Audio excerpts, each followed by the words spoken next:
Ano, Boss Aguila, shout out, gandang hapon, maganda ka pa sa hapon. Yeah, kakagising ko lang po, natulog ako mga 11, so alam niyo na pag walang wifi, tulog yung ginagawa natin kasi naman maglakad-lakad po tayo kahit saan po tayo magpunta. Actually, kahit suspended yung klase ngayon, wala po akong pasok. Yung pasok ko lang po, Boss Aguila, is 2 days and 2 days and 1 half, ganun ba? Ay.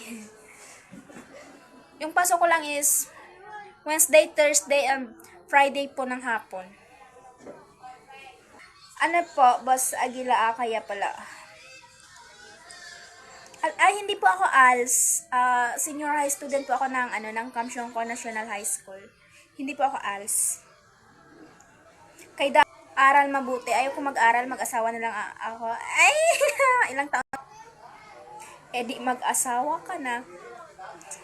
Oy, hindi pa pwedeng mag-asawa kasi alam mo na yung buhay ngayon, mahirap po talaga, lalo na pag hindi mature yung pag-iisip yung dalawa mag-asawa, syempre mag-aaway at mag-aaway po talaga kayo, ganun yun.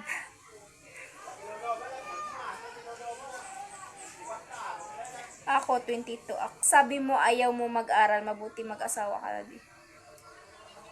Siguro kung hindi ako makapag-aral, mas piliin ko na lang po magtrabaho para makatulong sa pamilya kaysa mag-asawa.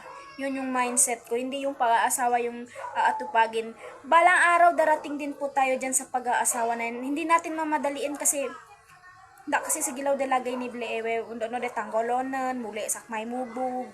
Tinggago man Bleewe, di ba? So hindi ko man nila lahat. So mukmuyat gumawag, BM sa din. Mahirap kasi mag-asawa ngayon, lalo na sa panahon ngayon, sobrang hirap, di ba? Krisis.